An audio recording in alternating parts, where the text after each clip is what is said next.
ദൈവത്തിൻ്റെ വലിയ തിരുനാമത്തിന് മഹത്വം ഉണ്ടാകട്ടെ. ഏറ്റവും ബഹുമാനാദരവുള്ള നമ്മുടെ ബോബിയച്ചൻ, മത്തായച്ചൻ, ഷാജനച്ചൻ, ശമാശൻ, സ്റ്റീഫൻ മല്ലയിൽ, ജോയിക്കുട്ടി, ഇവിടെ കടന്നിരിക്കുന്ന എല്ലാവരുമേ, സഭയ്ക്കും സമൂഹത്തിനും ലഭിച്ചിരിക്കുന്ന ഒരു വരദാനമാണ് അച്ഛൻ. യേശുക്രിസ്തുവിൻ്റെ ദൈവത്തിൻ്റെ പ്രകാശം അച്ഛനിലേക്ക് വന്ന് ആ പ്രകാശം നമ്മളിലേക്ക് പ്രസരിപ്പിക്കുവാൻ തക്കവണ്ണം ദൈവം ഇന്ന് അയച്ചതായിട്ടാണ് ഞാൻ കരുതുന്നത്. അതുകൊണ്ട് എൻ്റെ വാക്കുകൾ ഇവിടെ ചുരുക്കുന്നു. ഈ പ്രകാശം നമ്മളെല്ലാവരും വന്നിട്ട് നമ്മൾക്ക് മറ്റുള്ളവരെ പ്രകാശിപ്പിക്കുവാൻ തക്കവണ്ണം ദൈവം സംഗതിയാക്കണമെന്ന് പ്രാർത്ഥിച്ചുകൊണ്ട് ഈ ദീപം കൊളുത്തിക്കൊണ്ട് ഇത് ഔപചാരമായി ഈ ക്ലാസ് ഉദ്ഘാടനം ചെയ്യുകയാണ്.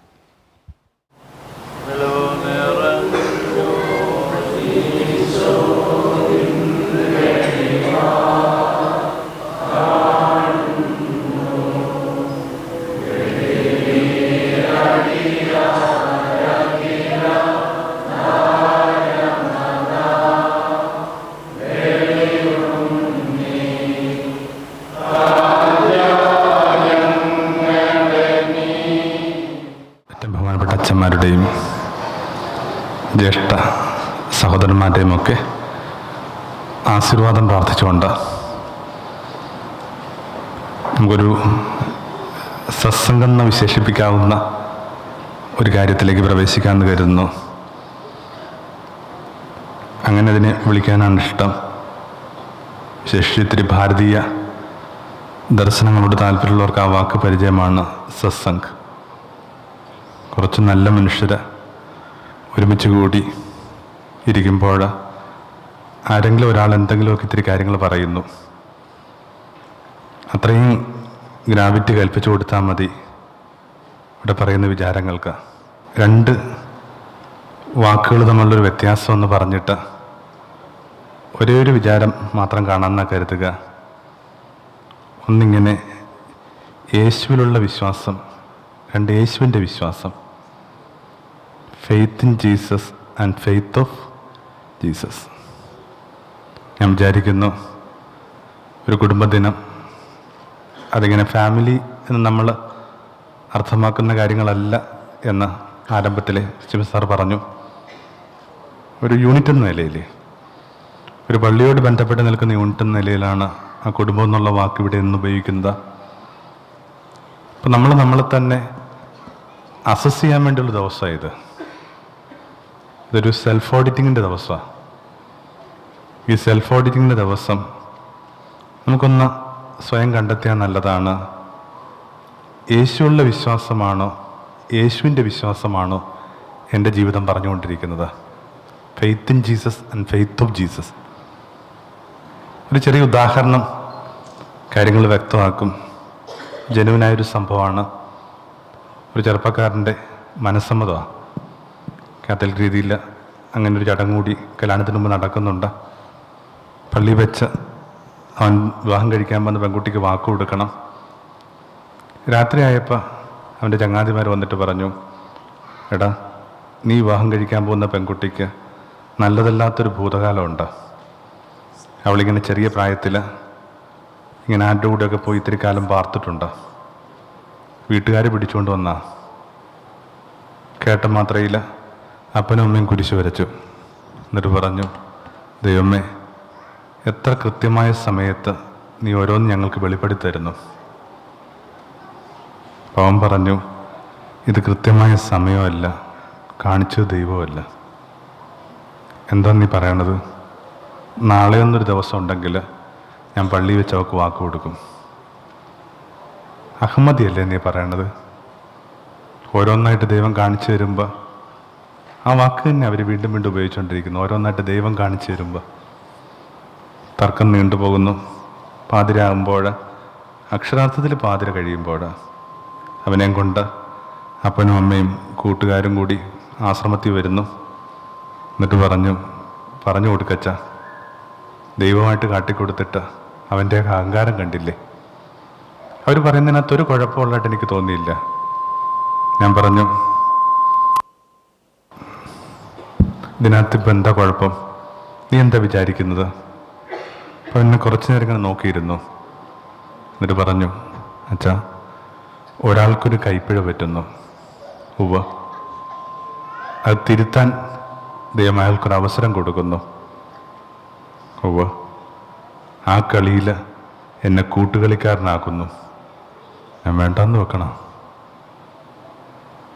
റിപ്പീറ്റ്. ഒരാൾക്കൊരു കൈപ്പിഴ പറ്റുന്നു. ഉവ്വ്, അത് തിരുത്താൻ ദൈവം അയാൾക്കൊരു അവസരം കൊടുക്കുന്നു. ആ കളിയിൽ എന്നെ കൂട്ടുകളിക്കാരനാക്കുന്നു. ഞാൻ വേണ്ടെന്ന് വെക്കണം. ഞാൻ പതുക്കെ ഇങ്ങനെ കണ്ണുപൂട്ടി, എത്ര കണ്ണുപൂട്ടിയിട്ടും ഈ കണ്ണ് നിറഞ്ഞൊഴുകാൻ തടയാൻ പറ്റുന്നില്ല. അസീസിലെ ഫ്രാൻസിസിനെ കുറിച്ചൊക്കെ അവൻ്റെ കാലത്തിലൊരു മനുഷ്യൻ സാക്ഷ്യപ്പെടുത്തിയത് കണക്ക് എനിക്കും പറയണമെന്ന് തോന്നി. You know that young man smelled Christ. ആ ചെറുപ്പക്കാരനിപ്പോൾ യേശുവിൻ്റെ ഗന്ധമാണ്. ഇതാണ് ഈ രണ്ട് പദങ്ങൾ മനസ്സിലാക്കാനായിട്ട് എനിക്ക് പരിചയമുള്ള ജനുവിനായൊരു ഇൻസിഡൻറ്റ്. മാതാപിതാക്കന്മാർ പറഞ്ഞുകൊണ്ടിരിക്കുന്നത് യേശുള്ള വിശ്വാസത്തെക്കുറിച്ചാണ്. അവൻ കണ്ടെത്താൻ ശ്രമിക്കുന്നത് യേശുവിൻ്റെ വിശ്വാസം. മുമ്പോട്ട് പോകണമെങ്കിൽ ആ രണ്ടാം ചുവടിലേക്ക് കൂടി പ്രവേശിക്കണം. ആദ്യ ചുവടാണ് ഫെയ്ത്ത് ഇൻ ജീസസ്. രണ്ടിങ്ങനെ ഫെയ്ത്ത് ഓഫ് ജീസസാണ്. തിരുമേനി പ്രാരംഭ സന്ദേശത്തിൽ സൂചിപ്പിച്ചത് കണക്ക് നമ്മുടെ ചെറിയ ചെറിയ കാര്യങ്ങൾക്ക് വേണ്ടി മാത്രമുള്ള ഒരാധാര മനുഷ്യനായിട്ട് നമ്മളവനെ കണ്ടെത്തിക്കഴിഞ്ഞാൽ കഷ്ടമാണ്. നമ്മുടെ കുഞ്ഞു കുഞ്ഞു ആവശ്യങ്ങൾ നിറവേറ്റാൻ വേണ്ടിയാണ് അയാളിങ്ങനെ ഒറ്റമുറിവായി നിലവിളിച്ച് മരിച്ചെന്ന് വിചാരിച്ചാൽ കഷ്ടമാണ്. അപ്പം അയാളെ അങ്ങനെ ജീവിക്കാൻ പ്രേരിപ്പിച്ച, അങ്ങനെ നിലവിളിച്ച് മരിക്കാനായിട്ട് പ്രേരിപ്പിച്ച അനുഭവങ്ങൾ എന്തൊക്കെയായിരിക്കും, പ്രചോദനങ്ങൾ എന്തൊക്കെയായിരിക്കും? ഇത് കണ്ടെത്താത്തടത്തോളം കാലം നമ്മൾ നമ്മുടെ വിശ്വാസത്തിൻ്റെ ശൈശവാവസ്ഥയിലാണ്. പൗലോസൊക്കെ പറയുന്ന കണക്ക് നമ്മളിങ്ങനെ പാല് കുടിച്ചിട്ടില്ല. നിർഭാഗ്യവശാൽ 2000 വർഷങ്ങൾക്ക് ശേഷവും അവൻ്റെ നാമത്തിൽ രൂപപ്പെട്ട മതവിചാരങ്ങളിൽ ഇപ്പോഴും നമ്മൾ കുടിച്ചുകൊണ്ടിരിക്കുന്ന പാല് മാത്രമാണ്. നമുക്ക് എന്തുകൊണ്ട് കുറച്ചുകൂടി സോളിഡായ ഭക്ഷണം കഴിച്ചുകൂടാ? അവിടേക്ക് എത്താതെയും അവിടേക്ക് എത്താൻ പ്രേരിപ്പിക്കാതെ നമ്മുടെ കുഞ്ഞുമക്കളെ പ്രേരണ കുഞ്ഞുമക്കൾക്ക് കൊടുക്കാതെയൊക്കെ പോയി കഴിഞ്ഞാൽ കഷ്ടമല്ലേ? അപ്പോൾ എപ്പോഴും നമ്മൾ പറയുന്നൊരു വാക്കുണ്ട്, യേശുവാണ് എൻ്റെ വീടിൻ്റെ ആധാരശില. നമുക്കതിനിങ്ങനെ മനസ്സിലാക്കാൻ പറ്റണം. ഫെയ്ത്ത് ഇൻ ജീസസ് അല്ല, ഉണ്ട്, നിശ്ചയമായിട്ടും ഉണ്ട്. അതിങ്ങനെ അതിൽ തന്നെ അണ്ടർസ്റ്റുഡാണ്. അതിന് മീതിയായിട്ട് ഈ ഫെയ്ത്ത് ഓഫ് ജീസസ് ആണ് എൻ്റെ വീടിൻ്റെ ആധാരശില. ഓരോ കാര്യങ്ങളിലും ചോദിക്കണം, യേശുവിൻ്റെ വിശ്വാസം എന്താ അതിനെക്കുറിച്ച്? യേശു എന്താ അതിനെക്കുറിച്ച് കരുതണം? അങ്ങനെയാണെങ്കിൽ നിശ്ചയമായിട്ടും വേദപുസ്തകം പറയുന്ന കണക്ക് നീ നിൻ്റെ ഭവനവും രക്ഷ പ്രാപിക്കും. Not faith in Jesus but faith of Jesus. അല്ലാതെ കുറച്ച് പ്രാർത്ഥനകളും അനുഷ്ഠാനങ്ങളും മാത്രമാണ് നമ്മളെ രക്ഷിക്കുന്നതൊക്കെ വിചാരിച്ചു കഴിഞ്ഞാൽ കഷ്ടമാണ്. അപ്പോൾ അത്തരമൊരു ആമുഖ വിചാരത്തിൽ ഒരു തിരുവചനം ഒന്ന് ശ്രദ്ധയിലേക്ക് കൊണ്ടുവരാമെന്ന് കരുതുകയാണ്. അത് യോഹന്നാൻ 7:37-38. കൂടാരത്തിരുന്നാളിൻ്റെ ഒടുവിൽ അവൻ എഴുന്നേറ്റ് നിന്നിട്ട് പറഞ്ഞു, ആർക്കെങ്കിലും ദാഹിക്കുന്നെങ്കിൽ എന്നിൽ നിന്ന് കുടിക്കട്ടെ. വിശ്വസിക്കുന്നവൻ്റെ ഹൃദയത്തിൽ നിന്ന് ജീവൻ്റെ നദി ഒഴുകും. നമുക്ക് ഈ ഫോർനൂൺ സെഷന് അതൊന്ന് മെഡിറ്റേഷനായിട്ട് വെച്ചാൽ നല്ലതാണ്. വിശ്വസിക്കുന്നവർക്ക് നദിയാകാൻ പറ്റും. എൻ്റെ 2 സഹോദരന്മാരും ഇവിടെ തന്നെ മിഡിൽ ഈസ്റ്റിൽ തന്നെ ജോലി ചെയ്യുന്നുണ്ട്. അതിലിങ്ങനെ അവധി കഴിഞ്ഞ് പോകുമ്പോൾ എൻ്റെ അനിയൻ്റെ കുട്ടി, ഒരു 6 വയസ്സൊക്കെ ഉള്ള ഒരു കുട്ടിയാണ്, ശ്രേയ. അവളിങ്ങനെ വീട്ടിൽ തിരികെ മടങ്ങി പോകുമ്പോൾ ഇങ്ങനെ വളരെ സങ്കടപ്പെട്ട് നിൽക്കണ കണ്ടു. ഞാൻ അവളോട് ചോദിച്ചു, എന്താ നിൻ്റെ വിഷമം?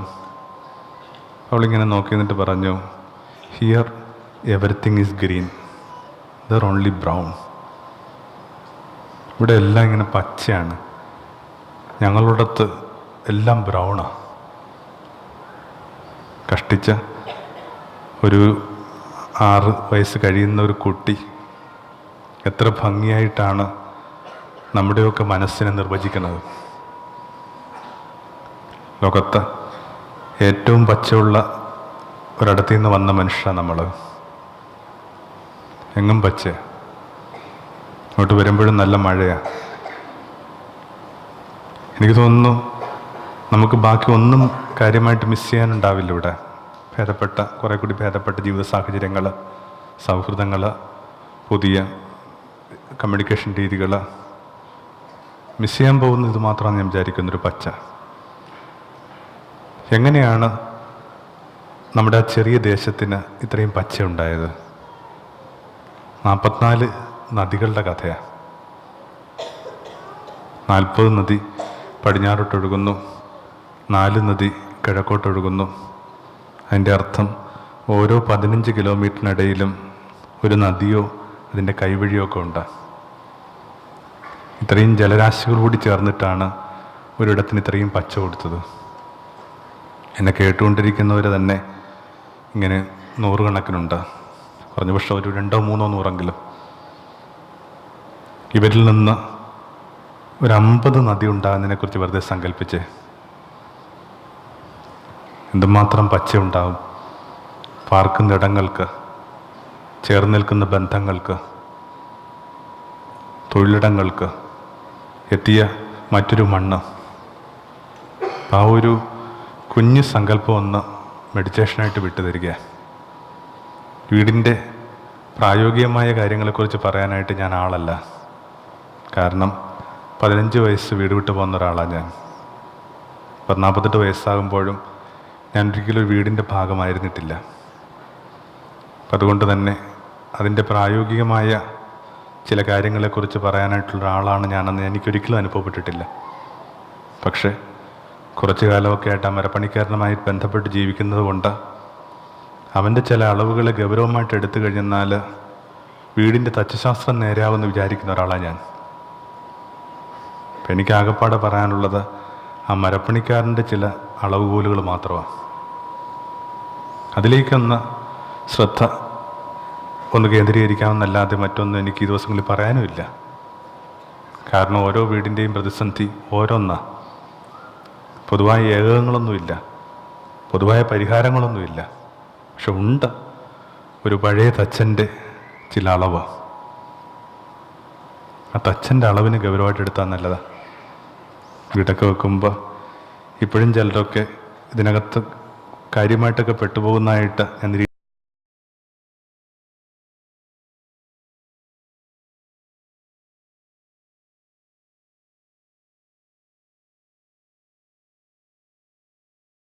നിരീക്ഷിക്കാറുണ്ട്. തച്ചുശാസ്ത്രം തർക്കമോ അതിനുമീതുള്ള ചർച്ചയൊന്നും ആവശ്യമില്ല. എന്നാൽ പോലും അതിനേക്കാൾ പ്രധാനമാണ് ആ മരപ്പണിക്കാരൻ്റെ അളവുകളെ ജീവിതത്തിലേക്ക് ഗൗരവമായിട്ട് എടുക്കുക. അവർ നൊമാഡി കാർപ്പൻ്റർ, അലഞ്ഞു നടന്ന മരപ്പണിക്കാരൻ. അപ്പോൾ അലഞ്ഞും നടന്ന മരപ്പണിക്കാരൻ പറഞ്ഞൊരു കുഞ്ഞു വാക്കിനെ ഒന്ന് ഗൗരവമായിട്ട് എടുത്താൽ നല്ലതാണ്. വിശ്വസിക്കുന്നവർക്ക് നദിയാകാൻ പറ്റും. കുറേ കൂടി ഈർപ്പമുള്ള മനുഷ്യരായിട്ട് നിൽക്കാനുള്ള ക്ഷണം, അത്രയൊക്കെ സ്പിരിച്വാലിറ്റി കൊണ്ട് അർത്ഥമാക്കുന്നുള്ളൂ. കുറേ കൂടി നനവുള്ള മനുഷ്യർ, അത് ഇവിടെ നിന്ന് നോക്കുമ്പോൾ തന്നെ നമുക്കത് മനസ്സിലാവുന്നുണ്ട്.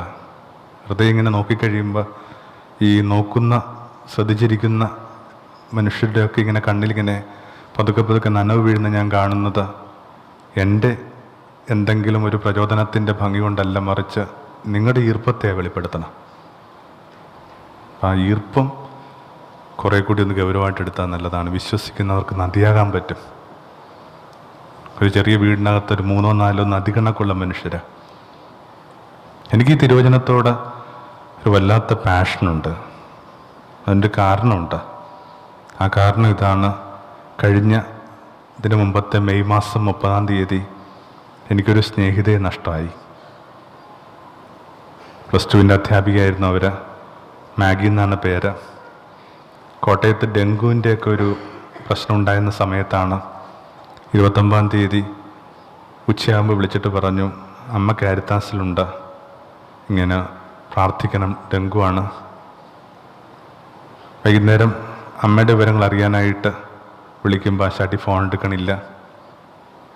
രാത്രി കുറേ ചെന്ന് കഴിയുമ്പോൾ മാഗിയുടെ ഭർത്താവ് തിരിച്ചു വിളിക്കുന്നു. എന്നിട്ട് പറഞ്ഞു, മാഗി തന്നെ സിങ്കിങ്ങാ.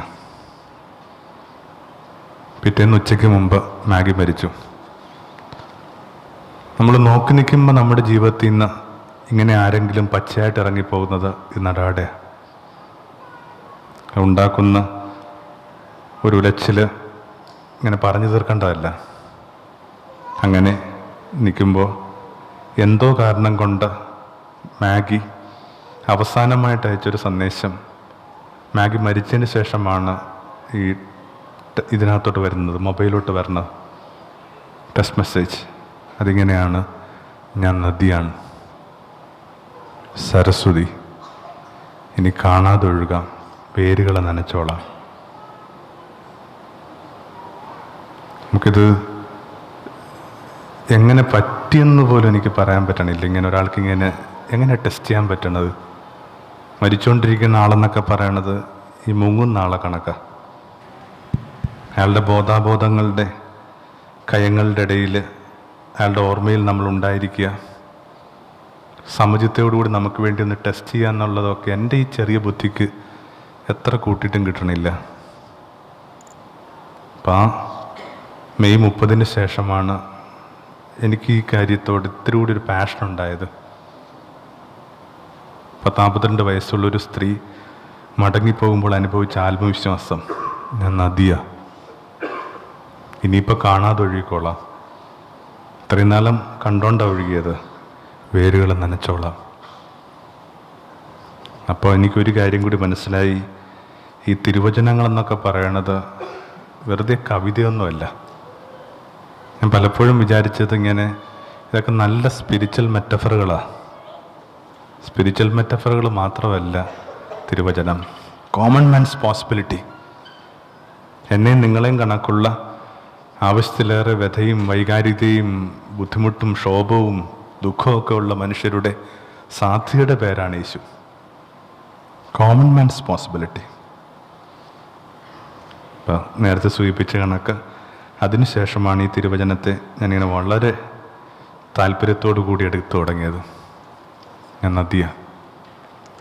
അപ്പം ആ ഒരു വചനത്തിൻ്റെ അല്ലെങ്കിൽ മാഗിയുടെ ഓർമ്മയുടെ പശ്ചാത്തലത്തിൽ സ്വയം നദിയാണോ ഇല്ലയെന്ന് നമുക്ക് ഇത് തന്നെ ആ ടെസ്റ്റ് തന്നെ ഒന്ന് ഗൗരവമായിട്ടെടുക്കാം.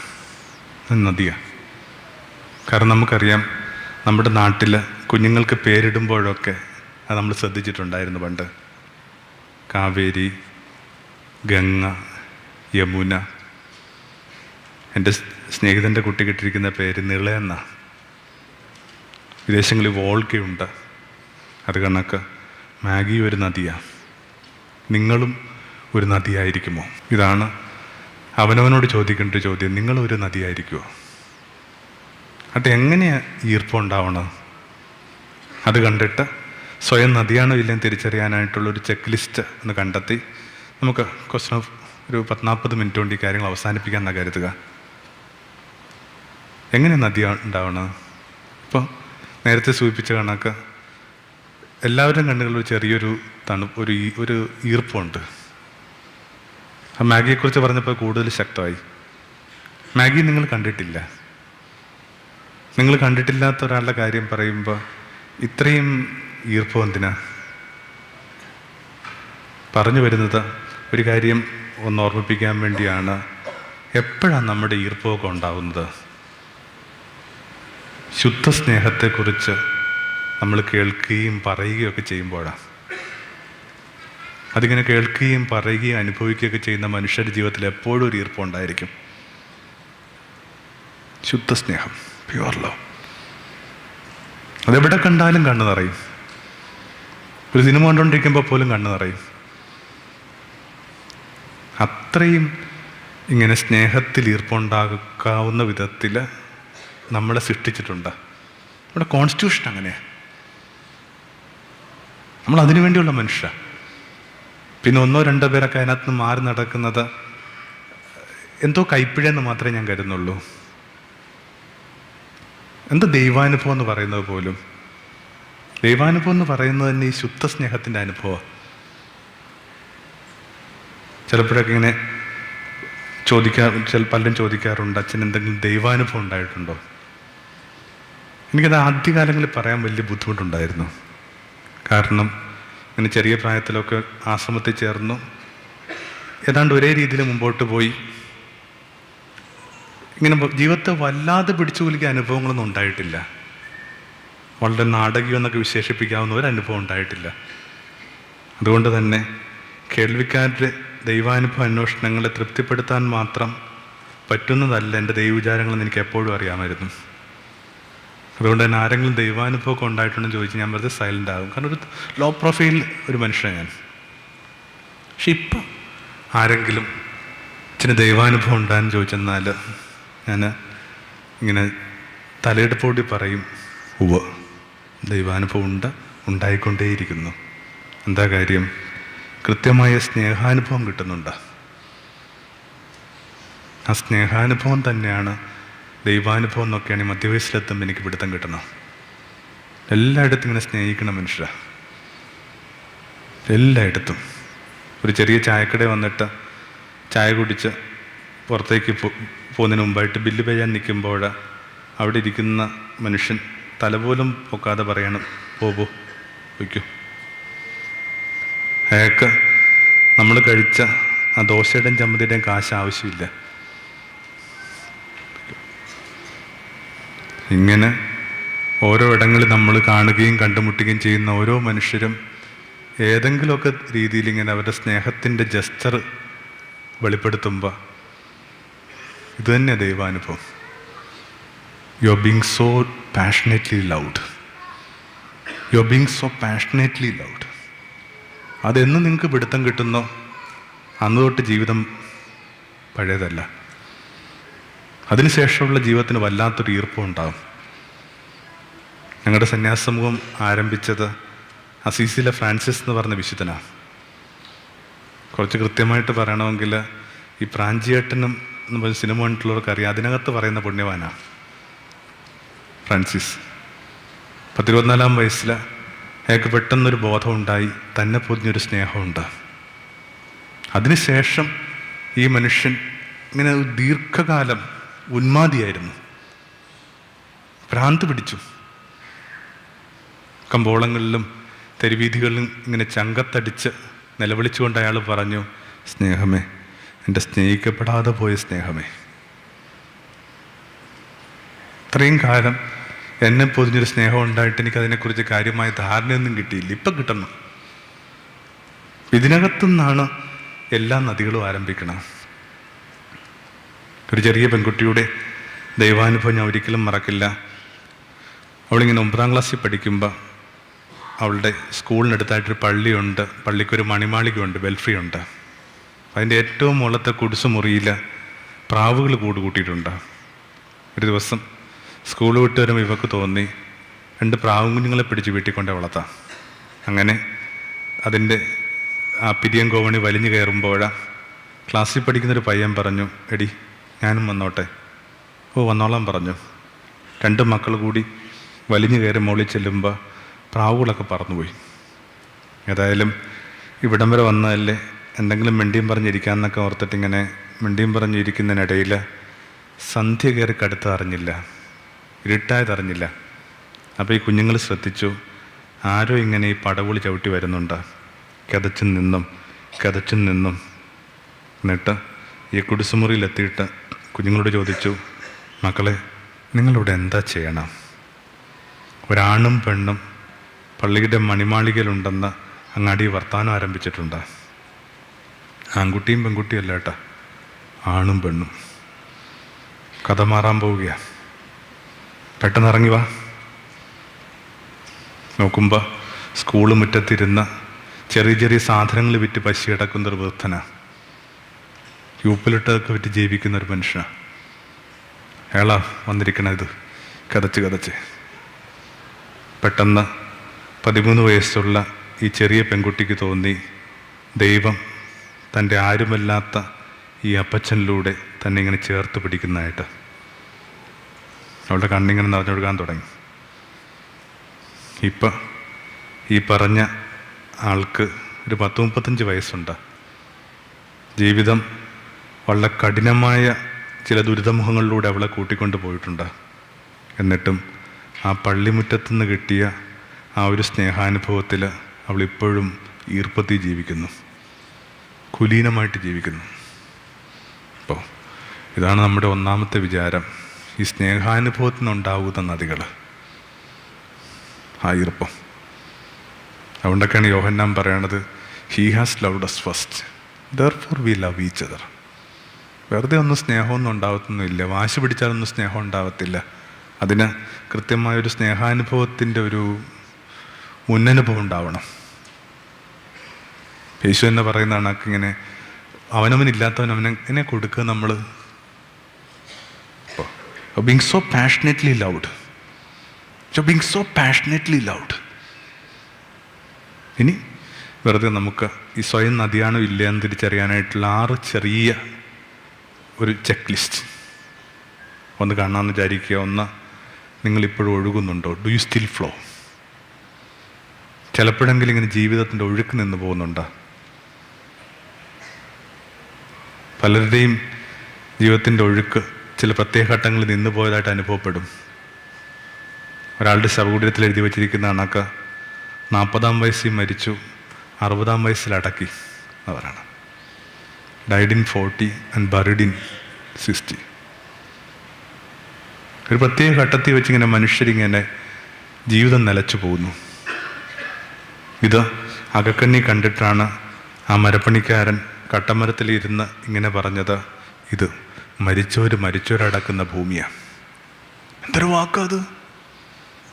ഇത് മരിച്ചവരടക്കുന്ന ഭൂമിയാണ്. Not many of us are truly alive. We are not alive. എന്തിനാ 10-33 വർഷം അയാൾ നമ്മളോടൊപ്പം ഉണ്ടായിരുന്നത്? മടങ്ങിപ്പോകുമ്പോൾ കൃത്യമായിട്ട് പറഞ്ഞു, ഞാൻ വന്നിരിക്കുന്നത് ജീവൻ നൽകാനും ജീവൻ സമൃദ്ധമായിട്ട് നൽകാനും വേണ്ടി. Life and life in its plenitude. Its പ്ലെനിറ്റ്യൂഡ്.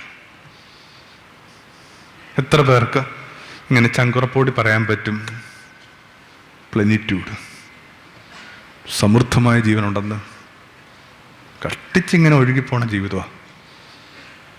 കുറേ കൂടി ഭംഗിയായിട്ട് ഒഴുകണ്ടേ? ഇപ്പോൾ 1-ാം പാഠം ഇത്രയേ ഉള്ളൂ. നിങ്ങളിപ്പോഴും ഒഴുകണുണ്ടോ? Do you still flow? ഒരു വീടിനകത്ത് ഒരു മകൾക്ക് മെഡിക്കൽ എൻട്രൻസിന് റാങ്കിലുണ്ട്. പക്ഷെ ഭീമമായ തുകയുണ്ട് അതിനകത്തൊക്കെ ഇപ്പോഴേ. അതുകൊണ്ട് തന്നെ അത് എടുക്കേണ്ടെന്ന് ആ കുട്ടിയുടെ അച്ഛനും അമ്മയും തീരുമാനിക്കുക. 2 പേരും സർക്കാർ ജോലിക്കാരാണ്. പക്ഷെ അവർക്ക് തോന്നി തങ്ങൾക്കിതുകൊണ്ട് താങ്ങാൻ പറ്റത്തില്ലേ കുട്ടിയുടെ പഠനം. അവരോട് ഒരു കുട്ടിയുടെ ഭംഗിയുള്ള സ്വപ്നത്തിന് ഒരു പൂർണ്ണവിരാമം വീഴാൻ പോവുകയാണ്. അപ്പോൾ ആ വീടിനകത്ത് ഇരിക്കുന്ന, കൂനിപ്പിടിച്ചിരിക്കുന്ന ആ വീട്ടിലെ അപ്പൂപ്പൻ, ഈ കുഞ്ഞിൻ്റെ അപ്പൂപ്പൻ, ഇവരുടെ അപ്പൻ വന്നിട്ട് പറയുന്നു, എനിക്കിത്തിരി പെൻഷൻ കാശ് കിട്ടിയത് ബാങ്കിൽ കിടപ്പുണ്ട്, ഇത്രയേ ഉള്ളൂ. അതിങ്ങനെ എഴുതി കൊടുത്തിട്ട് പറഞ്ഞു, ഇത് വെച്ച് ആരംഭിക്കുക. ആരാണ് ആ വീടിനകത്ത് ലൈവ്? കുറച്ചുകൂടി യൗവനമുണ്ടെന്ന് കരുതുന്ന ഈ 40-ലെ അച്ഛനും അമ്മയോ 80-ലെ ആ വയോധികനായ മനുഷ്യനോ? അങ്ങനെ മുമ്പോട്ട് ഒഴുകാനും ഒഴുകാനുള്ള പ്രേരണയും ഒക്കെ ഒന്നതാണ് ഒഴുകിക്കൊണ്ടിരിക്കുക എന്നുള്ളത്. വിശേഷിച്ച് എന്തെങ്കിലുമൊക്കെ ദുരന്തം സംഭവിച്ചു കഴിയുമ്പോൾ പിന്നെ ജീവിതം സ്റ്റാൻഡ് സ്റ്റില്ല, പിന്നെ മുമ്പോട്ട് പോകണില്ല. ഒരു ഫ്രസ്ട്രേഷൻ സംഭവിക്കുമ്പോൾ, ഒരു സൗഹൃദം തകർന്നു പോകുമ്പോൾ, പ്രണയം തകർന്നു പോകുമ്പോൾ, ഉറ്റവരുടെ വിയോഗം, പിന്നെ മനുഷ്യൻ മുമ്പോട്ട് പോണേ ഇല്ല. അതുകൊണ്ടൊക്കെയാണ് പഴയ നിയമത്തിൽ ആ സംഭവം നമ്മൾ ഓർക്കണം. നഗരം കത്തിയെരിയുമ്പോൾ വളരെ കൃത്യമായിട്ട് പറഞ്ഞൊരു കാര്യമുണ്ട്. എന്താണത്? തിരിഞ്ഞു നോക്കരുത്. ഒരായുസ്സിൽ എത്ര നഗരം കത്തിയെരിഞ്ഞു പോകേണ്ടി വരുന്ന വിധിയുള്ള മനുഷ്യ നമ്മൾ. എത്രയോ നഗരങ്ങൾ, നമ്മുടെ സങ്കല്പ ഇടങ്ങളാണ് ഈ നഗരം എന്ന് പറയണതേ.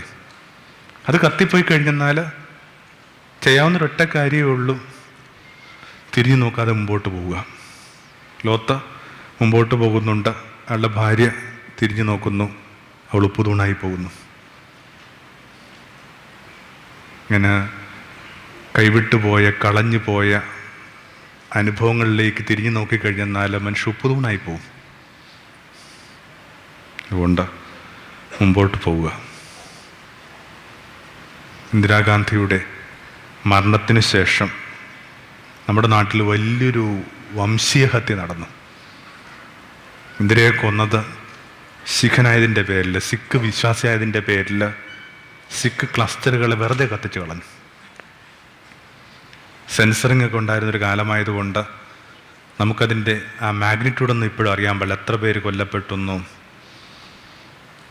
അന്നിങ്ങനെ കുടുംബം നഷ്ടമായ ഒരു സിഖ് ഒരു ടാക്സി ഡ്രൈവറുണ്ട്. വർഷങ്ങൾക്ക് ശേഷം അയാളെ ഡൽഹി വെച്ചിട്ട് ഒരു മലയാളി പത്രപ്രവർത്തകൻ വീണ്ടും കാണുകയാണ്. അപ്പോൾ ചോദിച്ചു, അപ്പോൾ അനുഭവത്തോടെ പറഞ്ഞു, നിങ്ങൾക്ക് സംഭവിച്ച ദുരന്തമൊക്കെ ഞാൻ അറിഞ്ഞു കേട്ട. അപ്പോൾ ഈ മനുഷ്യൻ പറഞ്ഞു, സാബ്, ഞാൻ ഡ്രൈവറാണ്. വണ്ടി ഓടിക്കുമ്പോൾ ഈ വശത്തെ കണ്ണാടിയിലേക്ക് നോക്കും.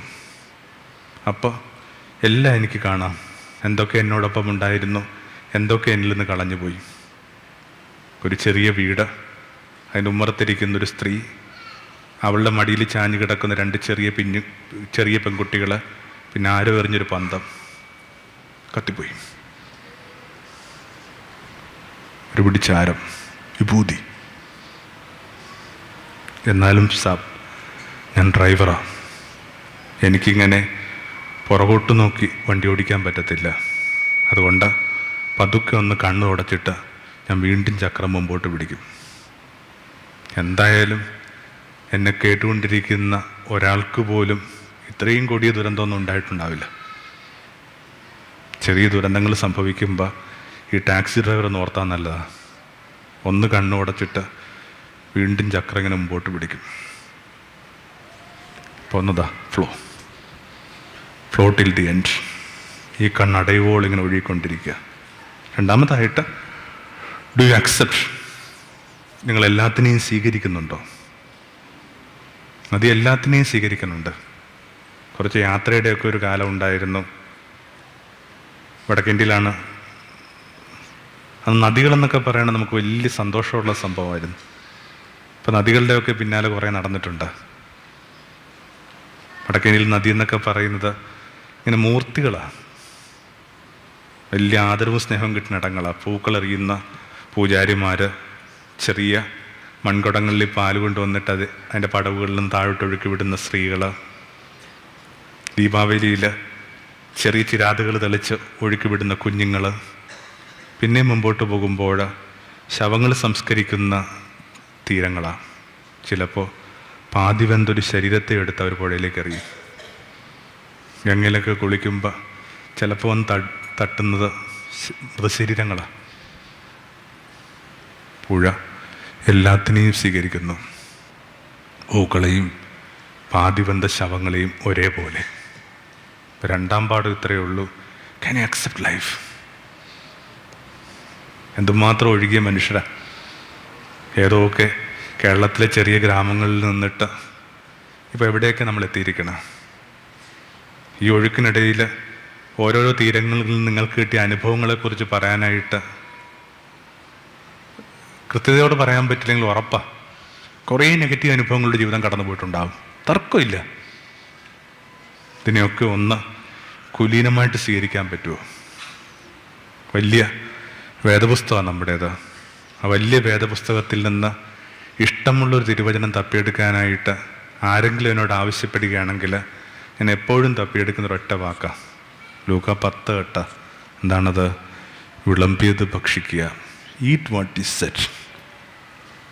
Eat what is set. എന്തൊക്കെയാണ് ജീവിതം നിങ്ങളുടെ മേശയെ വിളമ്പി വെച്ചൊന്നൊരു പിടുത്തമില്ല.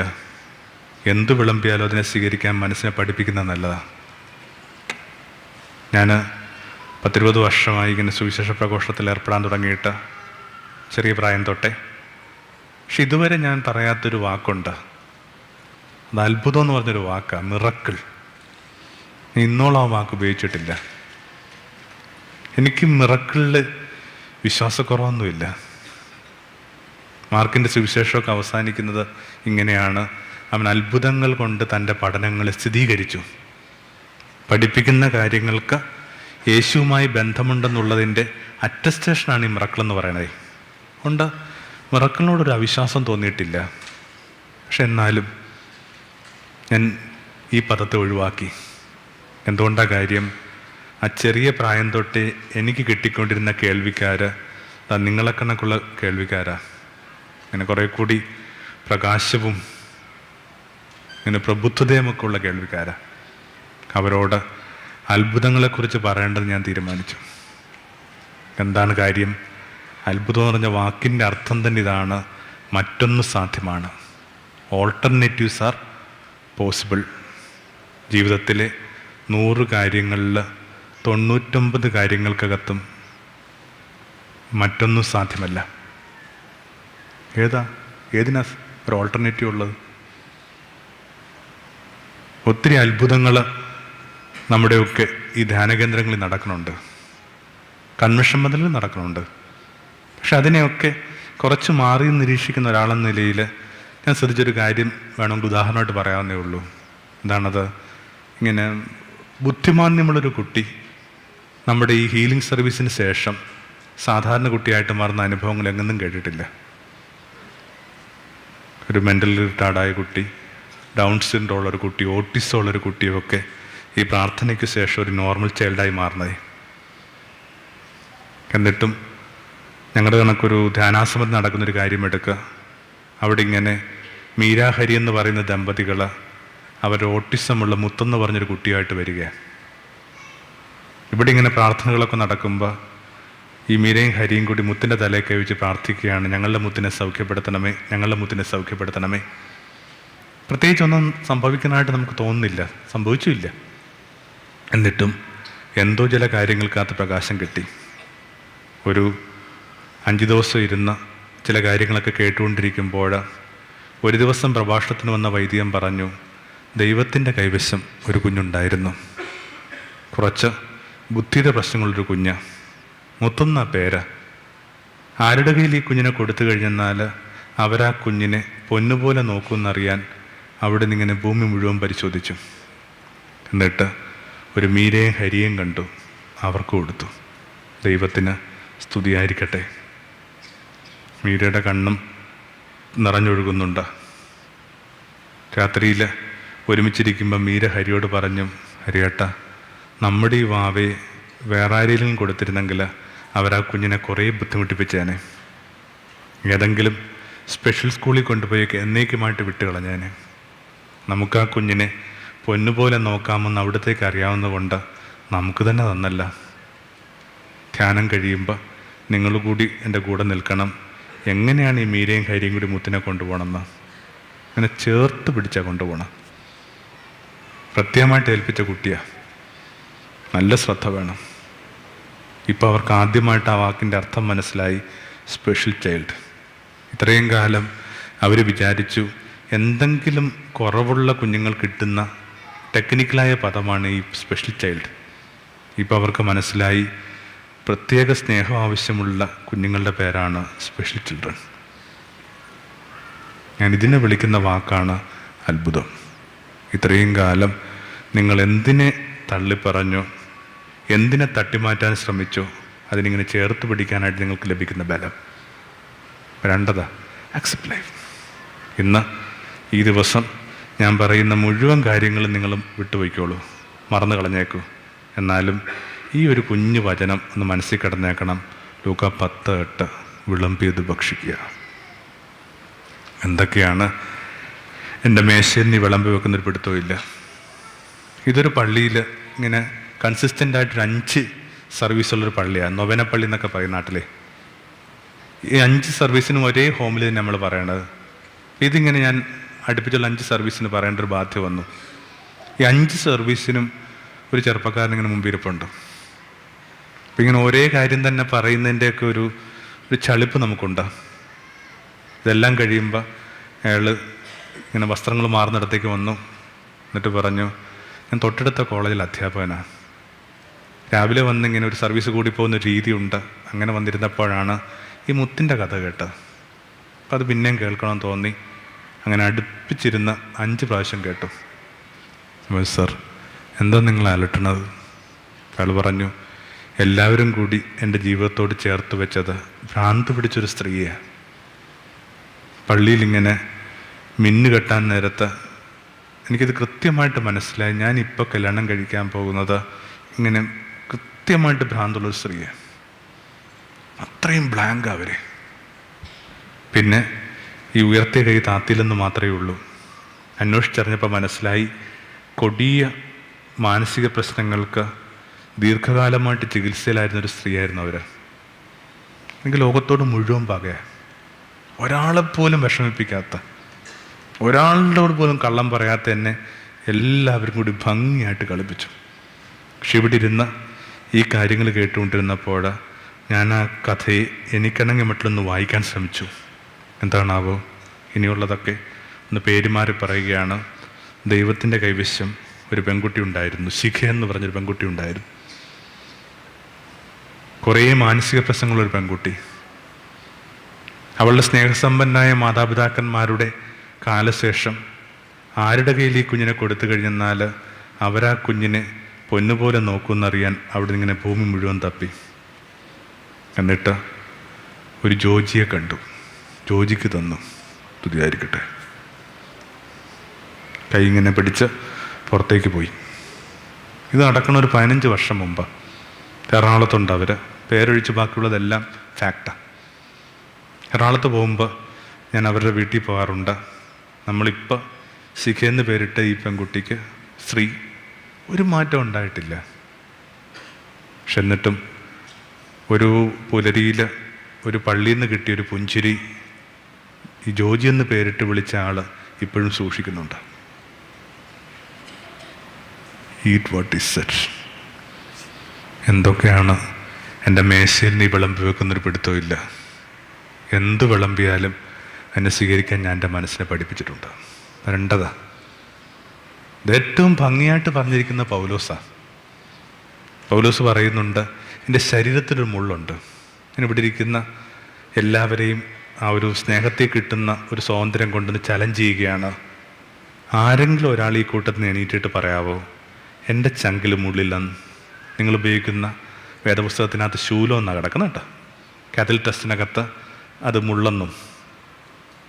ചങ്കി ശൂലമില്ലാത്ത ആരെങ്കിലും ഉണ്ടോ? അതെ, ഒരാൾ എണീക്കട്ടെ.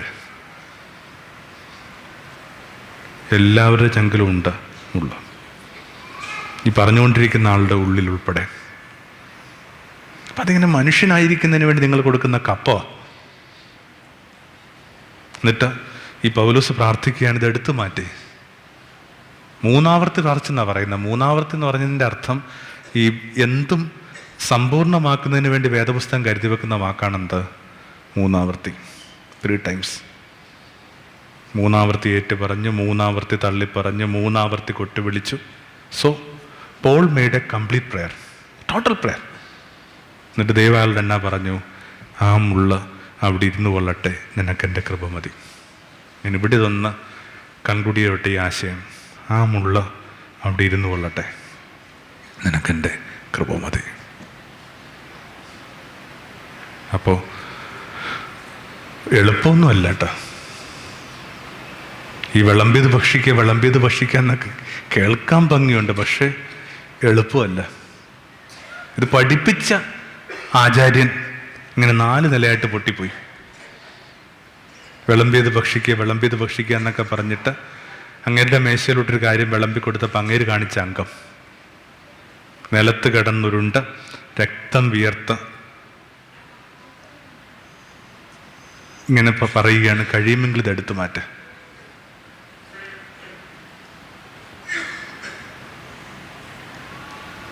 എന്നിട്ടോ ഇത്രയും കഠിനമായിട്ടൊന്നും ലോകത്ത് ആരും പ്രാർത്ഥിച്ചിട്ടില്ല. എന്നിട്ടും ആ പാനപാത്രം എടുത്തു മാറ്റിയോ? അപ്പോൾ വരാവുന്ന കുഞ്ഞ് പ്രശ്നം ഇത്രയേ ഉള്ളൂ. പാനപാത്രങ്ങളൊക്കെ ഇങ്ങനെ കുടിക്കാനാണെങ്കിൽ പിന്നെ എന്തിനാ പ്രാർത്ഥിക്കാൻ പോണത്, ധ്യാനത്തിന് പോണത്, ഭജന ഇരിക്കണത്? അതിൻ്റെ കൂടെ ഒരു വരി കിടപ്പുണ്ട്, സ്വർഗത്തിൽ നിന്നൊരു ദൂതം വന്നിട്ട് അവനെ ബലപ്പെടുത്തി. ചില അനുഭവങ്ങൾ സ്വീകരിക്കാനായിട്ട് നിങ്ങൾക്ക് കിട്ടുന്ന സ്ട്രെങ്തിൻ്റെ പേരാണ് ദൈവാനുഭവം. നിങ്ങൾക്ക് ഭ്രാന്ത് പിടിച്ചില്ല, നിങ്ങൾ ആത്മഹത്യ ചെയ്തില്ല, എയർപോർട്ടിൽ ഇരിക്കുമ്പോൾ ഒരു മെസ്സേജ് വന്ന് കിടപ്പുണ്ട്, തിരിച്ചു വിളിക്കാൻ പോലും പറ്റിയില്ല. ഒരു 10-35 വയസ്സുള്ള ചെറുപ്പക്കാരൻ തൂങ്ങിയ വാർത്തയാണ്.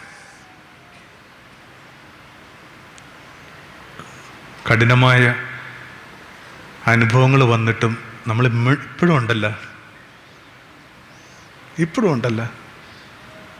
മരിച്ചു പോകും, ചത്തുകളയും എന്നൊക്കെ വിചാരിച്ചിട്ടും നമ്മളിപ്പോഴും ഉണ്ടല്ലോ. ഈ സ്ട്രെങ്താണ്.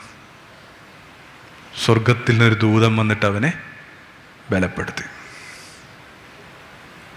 ഒരു മനഃശാസ്ത്ര നിരീക്ഷണം അനുസരിച്ചിട്ട് മരിച്ചിരുന്നെങ്കിൽ എന്ന് ആഗ്രഹിക്കാത്ത ഒരു മനുഷ്യരെന്നാ പറയണം, ഏതെങ്കിലും ഒരു ഘട്ടത്തിൽ വെച്ചിട്ട്.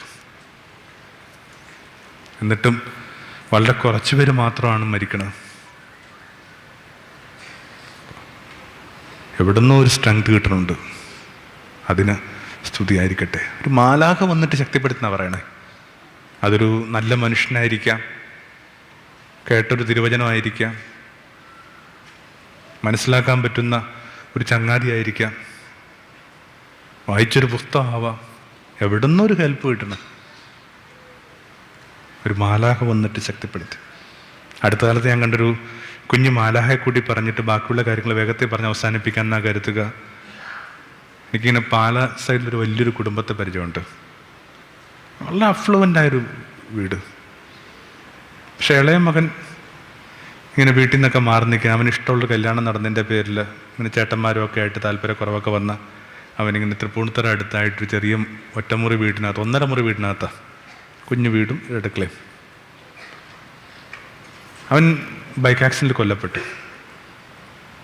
അപ്പോൾ വളരെ പ്രതാപിയായ 80 വയസ്സിന് മീതെ ഉള്ള അവരുടെ അപ്പൻ ഇങ്ങനെ പാലയെന്ന് ഒരു ചെറിയ ബോക്സിനകത്ത് ഒതുക്കാവുന്ന സാധനങ്ങളുമായിട്ട് വന്നിട്ട് ഈ കുടിസുമുറി പാർക്ക് ചെയ്യപ്പോൾ അപ്പം ഞാൻ പോയി കണ്ടു ഇദ്ദേഹത്തെ. അദ്ദേഹം ഒന്നും ഒരിക്കലും ജീവിച്ചുള്ള സാഹചര്യമല്ല അത്. ഏക്കറണക്കിന് ഭൂമിയും എപ്പോഴും ബക്കാൻ കോൾ ദാസരമൊക്കെ നിൽക്കുന്നൊരു വീടിനകത്ത് നിന്നുള്ള മനുഷ്യനാണ്. ഞാൻ അദ്ദേഹത്തോട് പറഞ്ഞു, ഇത്തിരി കടുങ്കയായിട്ട് തോന്നുന്നു എനിക്ക് ഈ ഒരു പാർപ്പ്. അദ്ദേഹം പറഞ്ഞു, 2 കാര്യമുണ്ട്. ഒന്ന് എൻ്റെ കുറ്റബോധം, അതായത് വേണമെങ്കിൽ അവനെ വീടുമായിട്ട് ഇൻ്റഗ്രേറ്റ് ചെയ്യാമായിരുന്നു. അപ്പം അവൻ്റെ ചേട്ടന്മാർ അവരുടെ പെൺകുട്ടികളൊക്കെ വളർന്ന് വലുതായി അവർക്ക് കല്യാണാലോചന വരുമ്പോൾ ഇങ്ങനെ ഇളയപ്പൻ ഇങ്ങനെ വേറൊരു മതത്തിൽ പോയി കല്യാണം കഴിച്ചെന്ന് പറഞ്ഞ പ്രശ്നങ്ങളൊക്കെ ആയിട്ട് അതൊക്കെ നീണ്ടുപോവും. ഇങ്ങനെ ഓരോരോ കാര്യങ്ങൾ പറഞ്ഞ് അവന് വീട്ടിൽ നിന്ന് അകറ്റി കൂട്ടുനിന്നു. ഇനിയിപ്പോൾ അവനോട് മാപ്പ് പറയാൻ പറ്റത്തില്ല. രണ്ടാമതായിട്ട് കാര്യം ഈ കാണുന്ന ആഡംബരമൊക്കെ ഉള്ളു എനിക്ക്. സ്വത്തൊക്കെ ഉണ്ടെന്ന് പറയുന്നതൊക്കെ ശരിയാണ്, പക്ഷേ എൻ്റെ കൈവശം എടുക്കാനായിട്ട് 500 രൂപയില്ല. ഞങ്ങളിങ്ങനെ ബിസിനസ്സുകാർക്ക് അങ്ങനെ ഒരു പ്രശ്നമുണ്ട്.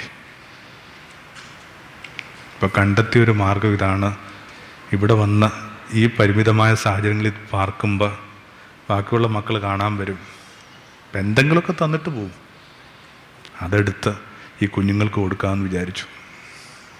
ഇതാണ് 82 വയസ്സുള്ള മാലാഹ. എവിടെ നിന്നൊക്കെ ആരാണ്ടൊക്കെ വരണം. രണ്ടതാ, അക്സെപ്റ്റ്. അനുഭവങ്ങളെ കുലീനമായിട്ട് സ്വീകരിക്കുക. കുലീനമായിട്ട്, അങ്ങനെ വൈകാരികതയുടെ മാത്രം കരുവാവരുത്. എപ്പോഴും നമ്മളിങ്ങനെ നമ്മുടെ ഈ വൈകാരികതയുടെ കരുവാകുന്ന കൊണ്ട് ഒത്തിരി ബുദ്ധിമുട്ടുണ്ടാവുന്നുണ്ടേ. ഒരു കാര്യം മനസ്സിലോർത്തോളണം, ജീവിതത്തിലൊരു നിമിഷമുണ്ട്. ആ നിമിഷത്തിനകത്ത് നിങ്ങൾ തീരുമാനിക്കേണ്ട ഒരു തീരുമാനം വരും, between passing emotions and permanent relationship. ഇതെല്ലാവർക്കും ഉണ്ടാവാൻ ഡിസിഷനാണ്. കടന്നു പോകുന്ന വൈകാരികത വേണം, നിലനിൽക്കുന്ന ബന്ധങ്ങൾ വേണം. And you opt for permanent relationship.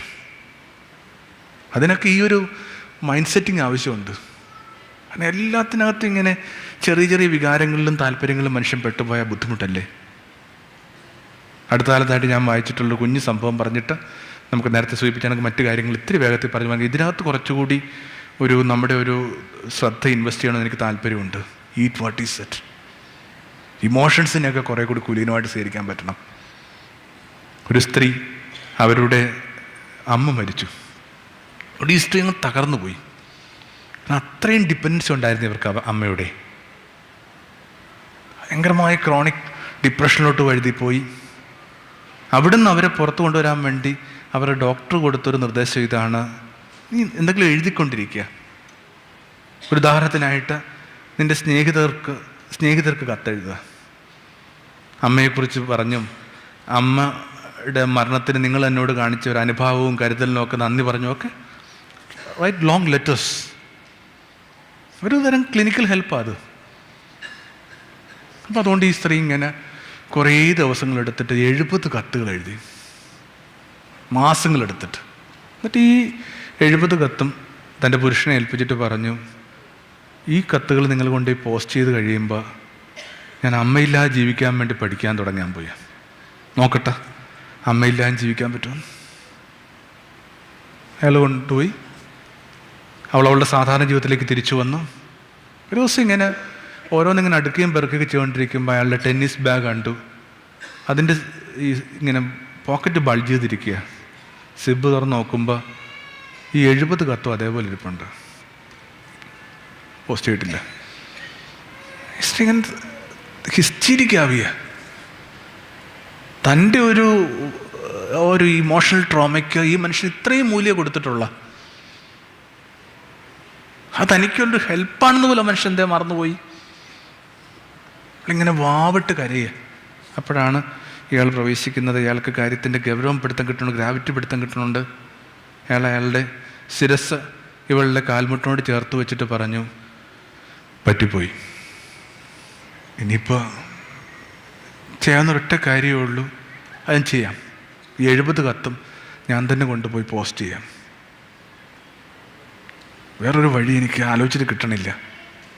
അപ്പോഴാണ് ഈ സ്ത്രീ വളരെ ചെറുപ്പത്തിൽ പഠിച്ചൊരു കാര്യം ഓർക്കണത്. ജീവിതത്തിലൊരു നിമിഷം വരും, when you have to decide between passing emotions and permanent relationship. കടന്നു പോകുന്ന വികാരങ്ങൾക്കും നിലനിൽക്കുന്ന ബന്ധങ്ങൾക്കുമിടയിൽ നിങ്ങൾക്ക് നിശ്ചയിക്കേണ്ട ഒരു സമയം വരും. ഒരു നിമിഷം അവൾ തീരുമാനിച്ചു, ഞാൻ എൻ്റെ ബന്ധങ്ങൾക്ക് വേണ്ടി നിൽക്കാൻ പോവുകയാണ്.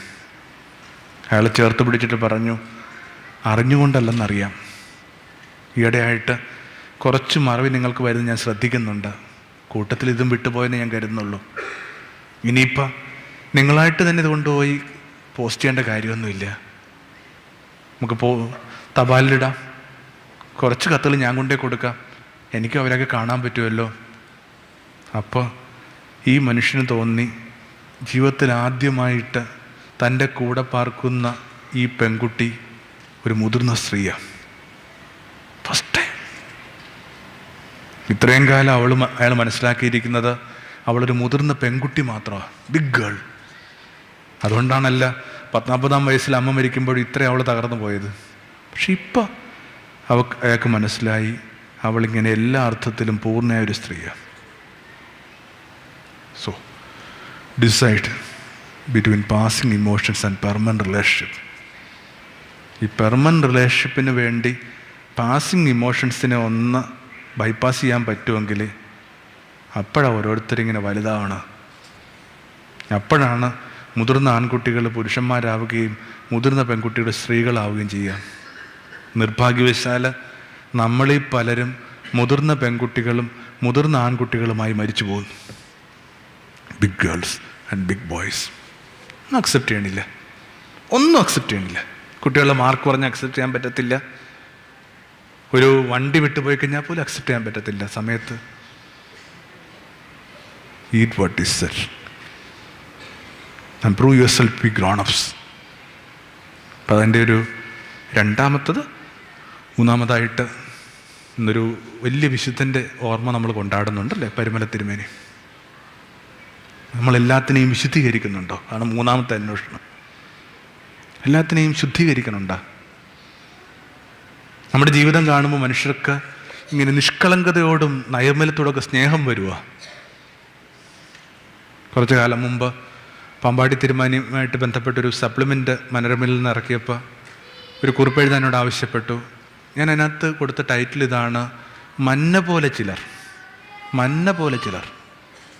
എന്താ മഞ്ഞ എന്നൊക്കെ നമുക്കറിയാം, അങ്ങനെ പ്യുവർ, അത്രയും പ്യുവറാ. ആ പ്യൂരിറ്റി കണ്ടിട്ടാണ് മനുഷ്യൻ അങ്ങോട്ടും ഇങ്ങോട്ടും ചോദിക്കുന്ന, man who, what is this? ഇത് കണക്കിങ്ങനെ മന്ന കണക്ക് ജീവിക്കാൻ പറ്റുമോ? ഇങ്ങനെ കാര്യങ്ങളൊക്കെ കുറേ കൂടി പെർമിസീവ് ആവുന്നൊരു സമൂഹത്തിൽ മന്ന കണക്ക് ചില മനുഷ്യർ, മന്ന കണക്ക്. ചങ്ങാതിമാരും ബന്ധുക്കളും കൂട്ടുകാരും ഒക്കെ ചോദിക്കണം, ഹൗ ഈസ് ഇറ്റ് പോസിബിൾ? ഇത്രയും നിഷ്കളങ്കത. അപ്പോൾ മൂന്നതാ, നിങ്ങളിങ്ങനെ ഒഴുകുന്ന ഇടങ്ങളിൽ മനുഷ്യർ നിങ്ങൾ കുറേ കൂടി ശുദ്ധീകരിക്കുന്നുണ്ടോ? റാബിയ എന്നും പറഞ്ഞ ഒരു ഇസ്ലാമിസ്റ്റിക് ഉണ്ട്. എന്തോ ചില കാരണങ്ങൾ കൊണ്ട് ഇവള് കുറച്ചു കാലം ഒരു ഗണികാലയത്തിലായിരുന്നു, ഒരു വേശ്യാലയത്തിലായിരുന്നു. അപ്പം അതിൻ്റെ നടത്തിപ്പുകാർ ശ്രദ്ധിച്ചൊരു കാര്യം ഇതാണ്, ഇവളുടെ അടുക്കലേക്ക് വരുന്ന പുരുഷന്മാർ വീണ്ടും ഒരിക്കലും തിരിച്ചു വരുന്നില്ല. അത് അവരുടെ ഒരു വ്യാപാരത്തെ ബാധിക്കുന്ന ഇഷ്യൂ ആയതുകൊണ്ട് അവരന്വേഷിച്ചിറങ്ങി. ഈ പുരുഷന്മാരെയൊക്കെ കണ്ടു ചോദിച്ചു, നിങ്ങൾ എന്തുകൊണ്ടാണ് വീണ്ടും വരാത്തത്? അപ്പോൾ ഈ പുരുഷന്മാരൊക്കെ പറഞ്ഞത് ഒറ്റ ഉത്തരവ്. എന്താണത്? അവിടെ റാബിയ എന്നൊരു സ്ത്രീയുണ്ട്, അവൾ ഞങ്ങളെ നിഷ്കളങ്കതയുടെ ആനന്ദം പഠിപ്പിച്ചു. നിഷ്കളങ്കതയുടെ ആനന്ദം. ആ വാക്കൊന്ന് രജിസ്റ്റർ ചെയ്താൽ നല്ലതാണ്, ഈ നിഷ്കളങ്കതയുടെ ആനന്ദം. സന്തോഷമുള്ള കാര്യമല്ലേ? അപ്പം മൂന്നതാണ്, ഈ നമ്മുടെ സാന്നിധ്യം മനുഷ്യരുടെ നിഷ്കളങ്കതകളെ കുറെ കൂടി പ്രേരിപ്പിക്കണുണ്ടാ, ഉണർത്തണുണ്ടാ, ശുദ്ധീകരിക്കണുണ്ടാ. നിഷ്കളങ്കതയ്ക്ക് ഇനിയും ഒരു സ്പേസ് ഉണ്ട്. ഞാൻ എപ്പോഴും ഓർക്കുന്നൊരു ഇൻസിഡൻ്റ് ഇതാണ്. എനിക്ക് വളരെ ചെറിയ പ്രായം തൊട്ടേ കത്തെഴുതിക്കൊണ്ടിരുന്നൊരു പെൺകുട്ടി ഉണ്ടായിരുന്നു. ഒരു 2 വർഷം മുമ്പുള്ള കല്യാണമായിരുന്നു.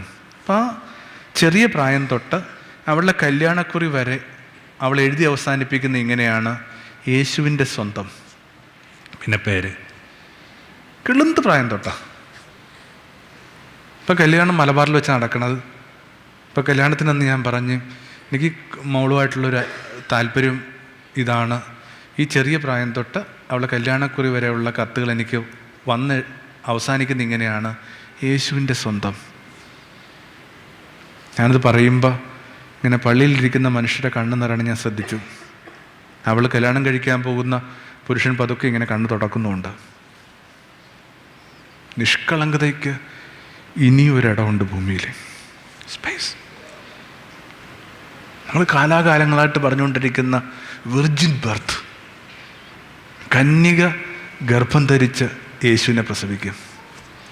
കന്യാത്വം എന്നൊക്കെ പറയേണ്ടത് ഇങ്ങനെ ഈ പ്യൂരിറ്റി ഓഫ് ഹാർട്ടാണ്, അല്ലാതെ ഒന്ന് നീന്തിയാൽ തീരാവുന്ന ശാരീരിക പ്രത്യേകതകളുടെ പേരാണ് കന്യാത്വം എന്നൊക്കെ തെറ്റിദ്ധരിക്കാൻ മാത്രം പോഴാണ് നമ്മൾ. ഇങ്ങനെ നിഷ്കളങ്കതയിൽ നിന്നാണ് അയാൾക്ക് ജീവൻ ഉണ്ടാവുന്നത്. Origin birth. മേരിയുടെ കാര്യത്തിലൊഴിച്ച് ബാക്കി എല്ലാവരും ധ്യാനിക്കേണ്ടത് അതിനിങ്ങനെയാണ്. മേരിയുടെ കാര്യത്തിൽ നിശ്ചയമായിട്ട് നമുക്കറിയാം, ഒറിജിൻ ബർത്ത്. നിഷ്കളങ്കതയിൽ നിന്ന് പതുക്കെ പതുക്കെ രൂപപ്പെടുന്നൊരു യേശുബോധം. അത് അതിനകത്ത് ഇങ്ങനെ കാര്യമായിട്ട് കോംപ്രമൈസ് ചെയ്യാതിരിക്കുക. അപ്പം അതിൻ്റെ ഒരു 3-ാം പാഠം. 4-മതായിട്ട്, നിങ്ങൾ തണുപ്പിക്കുന്ന ഒരാളാണോ? നിങ്ങളൊരു കൂളിംഗ് മെമ്മറിയാണ്. മേരിയെക്കുറിച്ചൊക്കെ നമ്മൾ വായിച്ചെടുക്കുന്ന ആദ്യ ഭാഗം എന്താണ്? അവൾക്കിങ്ങനെ മംഗളവാർത്ത കേൾക്കുമ്പോൾ തന്നെ അടുത്ത സംഭവം എന്താണ്? അവൾ അവളുടെ ചാർച്ചക്കാരിയെ തേടി പോയി, എലിസബത്തിനെ തേടിപ്പോയി. തിടുക്കത്തിൽ പോയെന്നാണ് പറയണം. എന്തിനാണ് അവൾ ഇത്രയും വേഗത്തിൽ ഈ വൃദ്ധയെ കാണാനായിട്ട് ഓടിപ്പോകുന്നത്? ശുശ്രൂഷിക്കാനാണെന്നും പരിചരിക്കാനാണെന്നും ഒക്കെ നമ്മൾ കാലാകാലങ്ങളായിട്ട് കേട്ടുകൊണ്ടിരിക്കുന്നത്. പക്ഷേ എൻ്റെ ഒരു കുഞ്ഞു ബുദ്ധിയിൽ തോന്നുന്ന കാര്യം വേറൊന്നാണ്. എന്താണത്? ഇപ്പം മറിയാം പറയുന്ന കാര്യങ്ങൾ മനസ്സിലാക്കാൻ പറ്റുന്ന ലോകത്തെ ഏക സ്ത്രീ ആരാണ്? എലിസബത്ത്. കന്യക ഗർഭം ധരിച്ചു.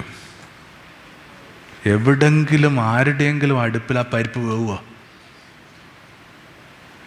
അവൾ വിവാഹം കഴിക്കുന്ന പുരുഷൻ പോലും, ഉദ്ദേശിക്കുന്ന പുരുഷൻ പോലും രാത്രിക്ക് രാത്രി നാടുവിടാനാണ് നോക്കണത്. ഒരാളുടെ അടുപ്പിൽ ആ പരിപ്പ് വേകും. എവിടെയാണ്? എലിസബത്തിൻ്റെ അടുക്കളയിൽ. കാരണം ആ സ്ത്രീയും സമാനമായ അനുഭവങ്ങളിൽ കടന്നുപോയിക്കൊണ്ടിരിക്കുകയാണ്. അവൾ തൻ്റെ അടുക്കിലേക്ക് വന്ന് ഈ ചെറിയ പെൺകുട്ടിയോട് ഇൻട്രോഗേറ്റ് പോലും ആവണില്ല, എന്താ കൊച്ചെന്ന് പോലും ചോദിക്കണില്ല. മറിച്ച് ഓടി വന്ന് പടവുകൾ ചവിട്ടി താഴേക്ക് വന്ന് ഓടി വന്ന് കെട്ടിപ്പിടിച്ചിട്ട് പറഞ്ഞു, കൊച്ചെ എന്നെ തപ്പി വന്നല്ല, ദേ നീ വരുന്നത് കേട്ടിട്ട് ഞാൻ മാത്രമല്ല, എൻ്റെ ഉള്ള കുഞ്ഞു പോലും ഇങ്ങനെ ചാടിക്കൊണ്ടിരിക്കുക. Welcoming space.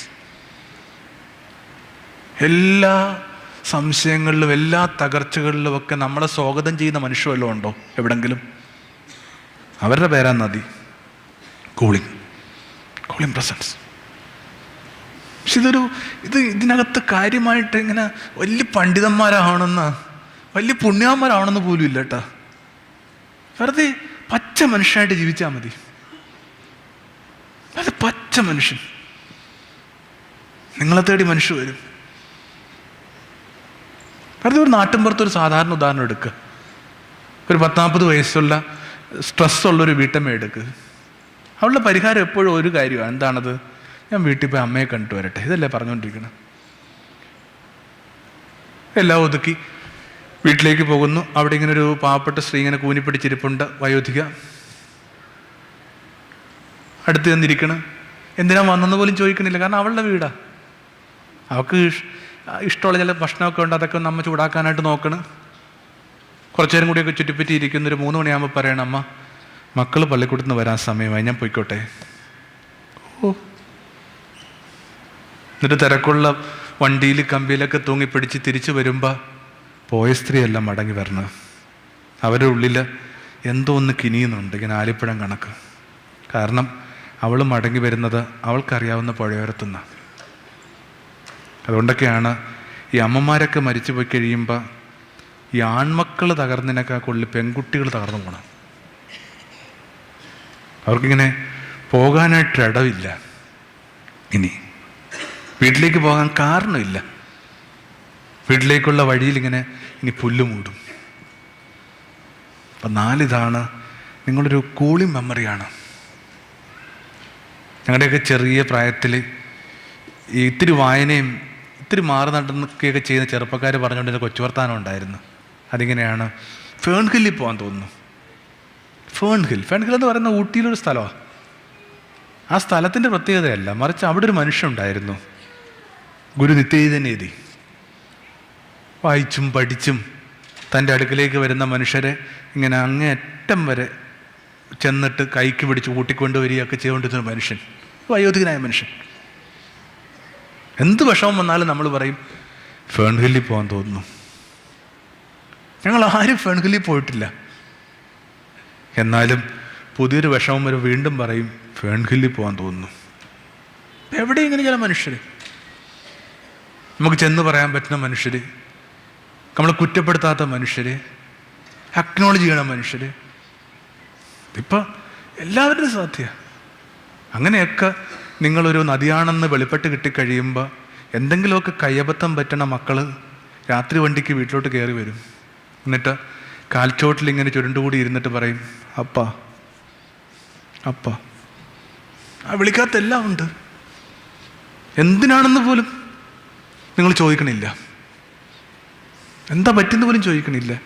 പരമാവധി നിങ്ങൾ ഇത്ര പറയും, അമ്മ ചോറൊക്കെ വെള്ളത്തിലിട്ടിട്ടുണ്ട്, നീ ഒന്നും കഴിക്കാതെയല്ലേ വന്നിരിക്കണത്, നോക്കട്ടെ എടുത്ത് ചൂടാക്കാൻ പറ്റുമെന്ന്. വേറെ ഒന്നും ചോദിക്കണില്ല. എന്തിനാ അവനവൻ്റെ കോഴ്സ് ഡ്രോപ്പ് ചെയ്യുന്ന, എന്താ നിന്നെ ഭയപ്പെടുത്തണത്, ഒന്നും ചോദിക്കണില്ല. വെറുതെ അവനെ സ്വീകരിക്കാൻ മാത്രം നിങ്ങൾ എക്സ്പാൻഡ് ആവുന്നു. ബിഗ് ബിഗ് ബ്രഹ്മം എന്ന് പറഞ്ഞ വാക്ക് തന്നെ അതാണ്, ബൃഹത്താവുന്ന.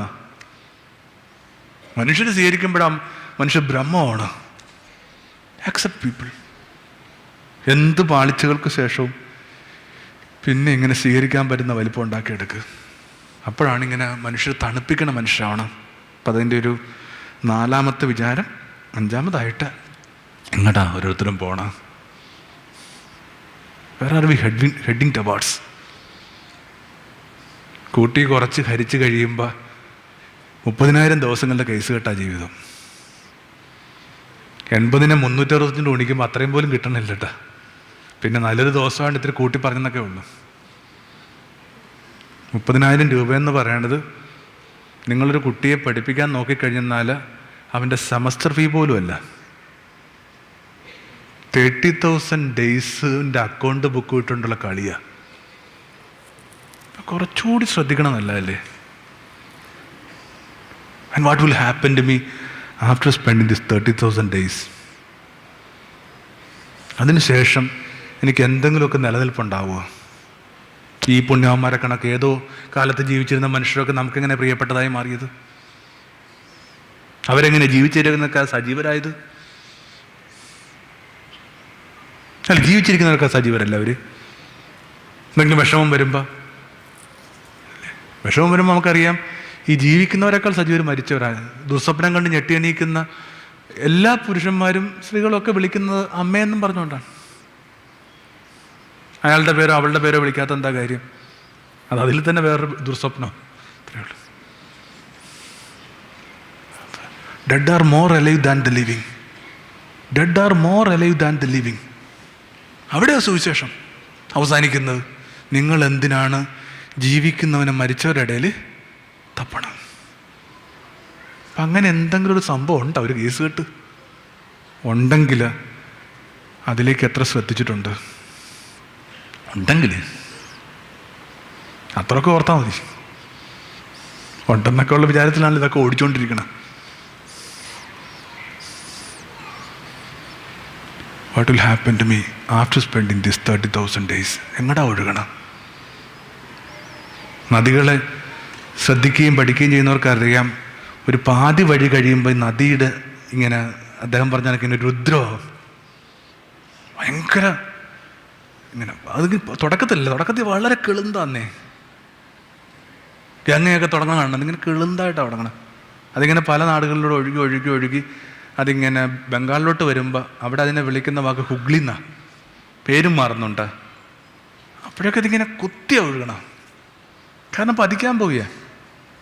അപ്പം അത് കണക്ക് ഇങ്ങനെ ഒരു 40-40 വയസ്സ് കഴിഞ്ഞവർക്ക് കുറച്ചുകൂടി ലൈഫിനകത്ത് കുറച്ചുകൂടി തീവ്രത ആവശ്യമില്ലേ, സ്പീഡ് ആവശ്യമില്ലേ? ഈ സിനിമയുടെയൊക്കെ നമുക്ക് താല്പര്യമുള്ളൊരു മേഖലയാണ്. സിനിമയുടെയൊക്കെ ഒരു കാര്യം എടുത്താൽ ഈ കാര്യം പിടുത്തം കിട്ടും. കളി, ചിരി, ഇങ്ങനെ നൃത്തം, കോമഡിയൊക്കെ ഇങ്ങനെ ഇടവേളയ്ക്ക് മുമ്പാണ്. ഇൻ്റർവെല്ലിന് ശേഷം പിന്നെയും നൃത്തവും പാട്ടും പാടിയും തമാശയും കാണിച്ച് ചെന്ന് കഴിഞ്ഞാൽ സിനിമ ഇങ്ങനെ 8 നിലയെ പൊട്ടിപ്പോവും. അപ്പോൾ എന്തായാലും ദൈവം സഹായിച്ചിട്ട് എൻ്റെ മുമ്പേ ഇരിക്കുന്ന എല്ലാവരും ഇടവേള കഴിഞ്ഞ ആൾക്കാരാണ്. അപ്പോൾ കുറച്ചുകൂടി യാഥാർത്ഥ്യബോധമാവാം, കുറച്ചുകൂടി യാഥാർത്ഥ്യബോധം. എങ്ങടാ ഒഴുകണം? ഹോം സിക്ക്.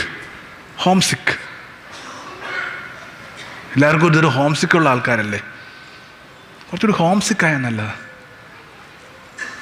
അങ്ങനൊരു വളരെ പ്രശസ്തമായ പാട്ടുണ്ട്, ഐ എം ഹോം സിക്ക്.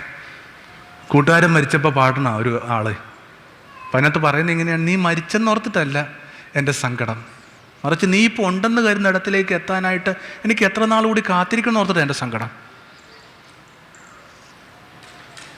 വിട്ടുപോരൊക്കെ, മരിച്ചുപോയവർ കുറച്ച് പേരൊക്കെ നമ്മുടെ കൂട്ടത്തിൽ കാണുമല്ലോ. മക്കൾ, കുഞ്ഞുങ്ങൾ നഷ്ടമായവരും ജീവിത പങ്കാളി നഷ്ടമായവരും. അവർക്കൊക്കെ വേണമെങ്കിൽ ധ്യാനത്തിന് വെക്കാവുന്നൊരു വിചാരമാണ്, നീ മരിച്ചെന്നുള്ളതല്ല എൻ്റെ സങ്കടം.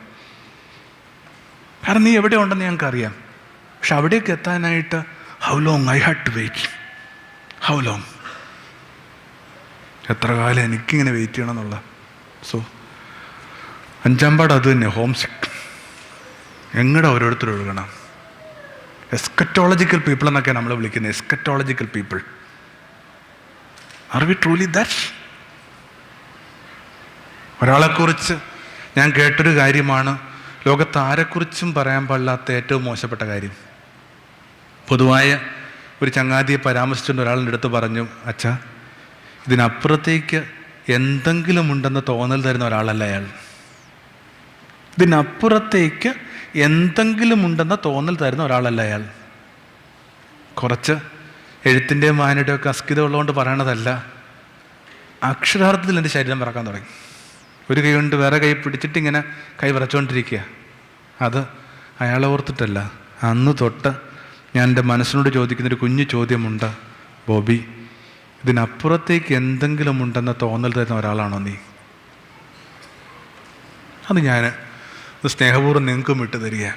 ഇതിനപ്പുറത്തേക്ക് എന്തെങ്കിലും ഉണ്ടെന്ന തോന്നൽ കൊടുക്കുന്ന ഒരാളാണോ നിങ്ങൾ? അങ്ങനെയാണെങ്കിൽ എന്തുമാത്രം കാര്യങ്ങൾ വിട്ടുകളയാമായിരുന്നു, എന്തുമാത്രം പേരെ ചേർത്ത് പിടിക്കാമായിരുന്നു, എന്തുമാത്രം പേർക്ക് മാപ്പ് കൊടുക്കാമായിരുന്നു. അപ്പോൾ അഞ്ചാമത്തെ അതാ എസ്കറ്റോളജിക്കലാണ്. ആറാമതായിട്ട് നിങ്ങളിങ്ങനെ ദാഹം അനുഭവിക്കുന്നുണ്ടോ, ദാഹം ഉണർത്തുന്നുണ്ടോ? ദാഹത്തിന് വേദപുസ്തകത്തിൽ ഒറ്റ അർത്ഥമേ ഉള്ളൂ, a passionate desire for the Lord. നീർച്ചാലുകൾ തേടി നടക്കുന്ന മാൻപേടയെ കണക്ക് എൻ്റെ ഹൃദയം. അത്രയും ദാഹമൊക്കെ നമ്മൾ അനുഭവിക്കുന്നുണ്ടോ, ഉണർത്തുന്നുണ്ടോ? മരിക്കുമ്പോൾ അയാൾ പറഞ്ഞ വാക്കുകൂടി ഓർത്തേക്കണം, ഐ തേഴ്സ്റ്റ്, ഐ തേഴ്സ്റ്റ്. അയാളുടെ ദാഹം അതാ, നിന്നോടിങ്ങനെ ഒന്നാകാനായിട്ടുള്ള ദാഹം, ഐ തേഴ്സ്റ്റ്. അത് മനസ്സിലാക്കാത്ത ആരാണ്ട് ഇങ്ങനെ നീർപ്പഞ്ഞി മുക്കി കൊടുക്കുന്നുണ്ട്, ഇത് വേണ്ടാന്ന് പറഞ്ഞു, ഐ തേഴ്സ്റ്റ്. അപ്പോൾ കുറേ കൂടി a passionate desire for the Lord. നമ്മുടെ നാട്ടിലെ ഒരു കുഞ്ഞു സംഭവം പറഞ്ഞിട്ട് അവസാനിപ്പിക്കാം. ചെറിയ പ്രായത്തിൽ സന്യാസത്തിലേക്ക് തിരിഞ്ഞൊരാളുണ്ടായിരുന്നു. 19 വയസ്സായി. ഒരു ദിവസം ഇങ്ങനെ തപസ്സിലായിരിക്കുമ്പോൾ, മെഡിറ്റേഷനിലായിരിക്കുമ്പോൾ ആ വഴിക്ക് ഒരു ദേവദാസി പോയി. അവളോട് അയാൾക്കൊരു താല്പര്യം അനുഭവപ്പെട്ടു. രാത്രി അവളെ കാണാൻ തീരുമാനിച്ചു. ഇങ്ങനെ കുത്തിപ്പേണ മഴയ, പാതിരാവ്. പോകുന്ന വഴിക്ക് ഒരു വലിയൊരു ആറുണ്ട്. ഇതെങ്ങനെയാണ് കുറുകെ കിടക്കണമെന്നൊക്കെ നോക്കി നിൽക്കുമ്പോൾ ഒരു കൊച്ചുവഞ്ചി കടന്നു വലയുന്നുണ്ട്.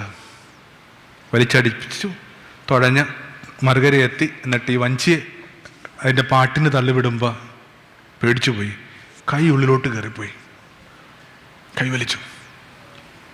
അപ്പോഴാണ് മനസ്സിലാക്കിയത് ഇത് വഞ്ചിയായിരുന്നില്ല, മറിച്ച് മരിച്ചൊരാളുടെ ശരീരമായിരുന്നു. എന്നിട്ടും യാത്ര മുടങ്ങണില്ല. മുമ്പോട്ട് പോയി അവളുടെ കുടിൽ കണ്ടെത്തി. ഒരു വള്ളിക്കുടില എന്തോ ഒന്നിങ്ങനെ ഞാന്ന് കിടപ്പുണ്ട്. അതിൽ പിടിച്ച് അകത്തേക്ക് കയറി. ഒരു വിളക്കിന് മുമ്പിൽ അവളിങ്ങനെ ചിരിച്ചുകൊണ്ടിരിപ്പുണ്ട്. അവളുടെ ചിരിയിൽ പരിഹാസമുള്ളതായിട്ട് അയാൾക്ക് തോന്നി. അയാൾ പറഞ്ഞു, എൻ്റെ ചിരിയിൽ പരിഹാസമുണ്ട്.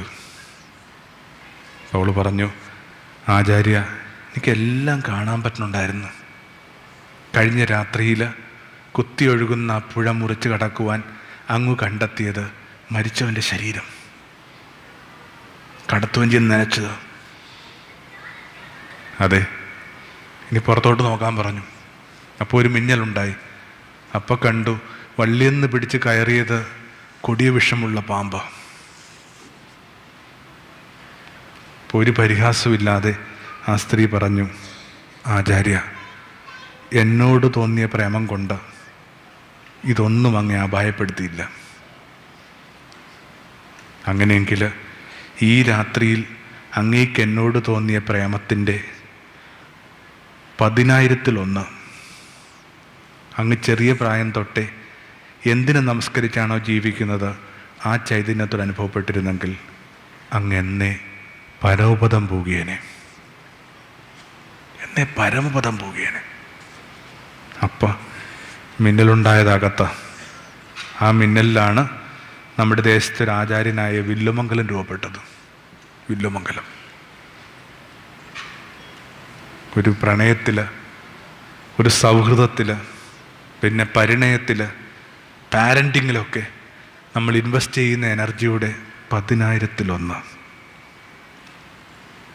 ആ ചൈതന്യത്തിന് വേണ്ടി മാറ്റിവെച്ചിരുന്നെങ്കിൽ എന്നെ ഓരോരുത്തരും ഇല്യൂമിൻഡ് ആയേനെ, കുറെ കൂടി ഇങ്ങനെ പ്രകാശിതരായേനെ.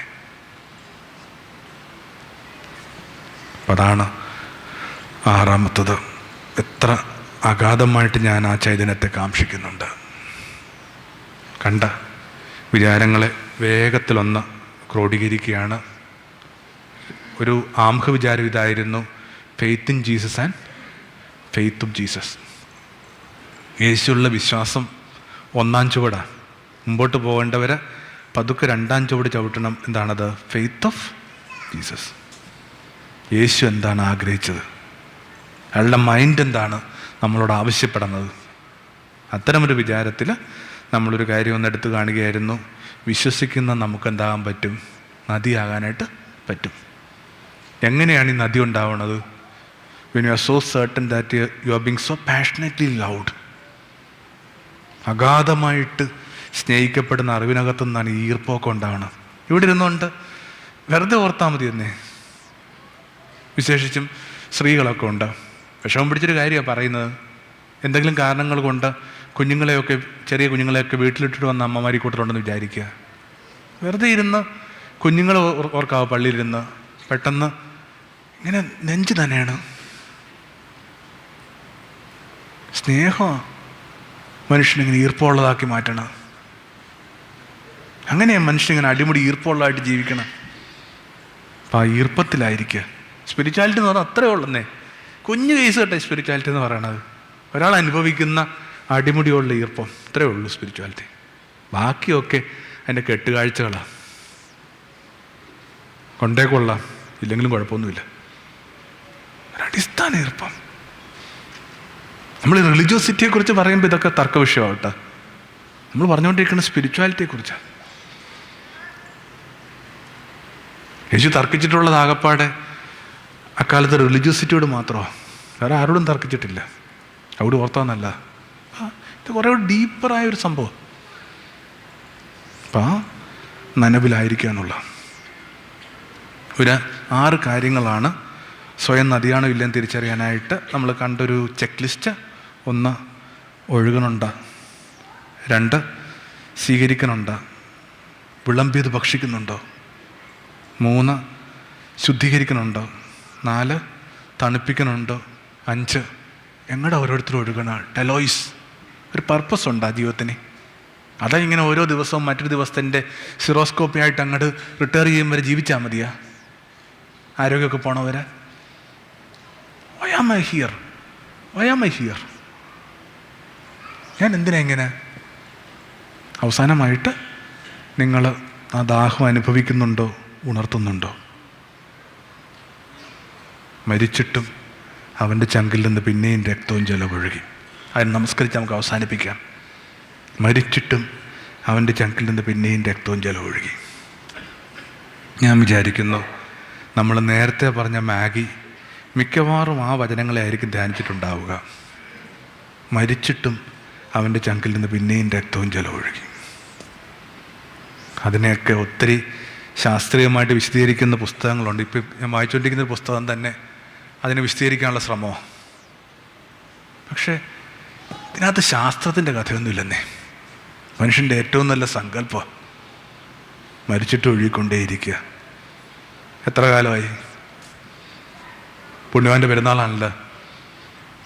മരിച്ചിട്ട് ഒഴുകണല്ലേ. അത് മനുഷ്യൻ്റെ മുന്നിലുള്ള സാധ്യതയാണ്.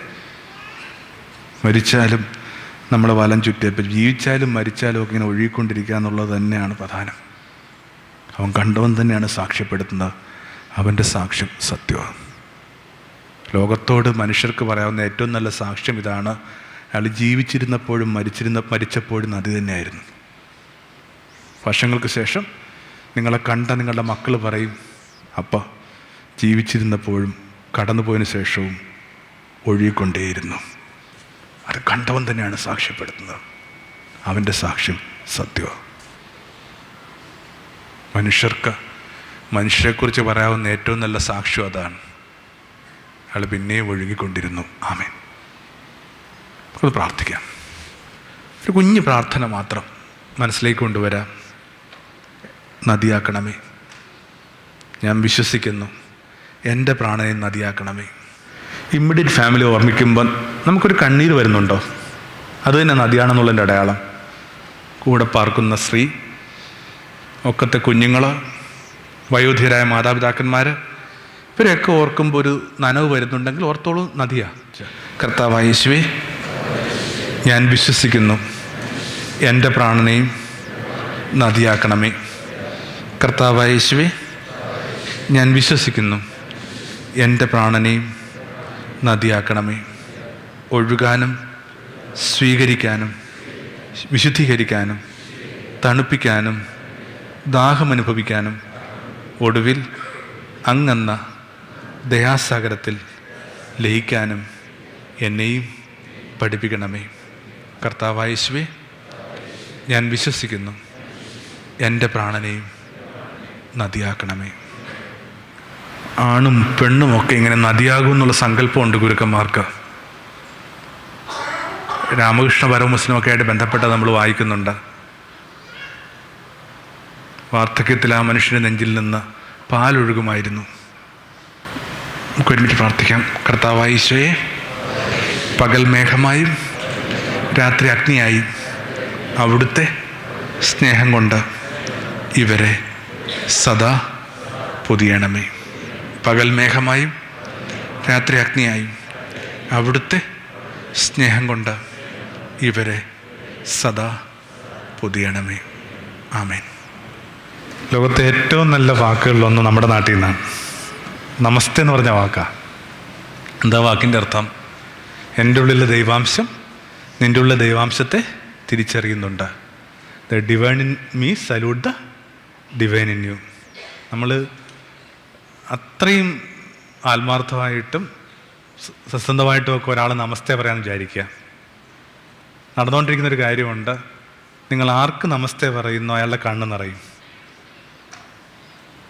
ജെന്യൂനായിട്ട് ചെയ്യുമ്പോൾ പറഞ്ഞു വരുന്ന ഇത്രയേ ഉള്ളൂ.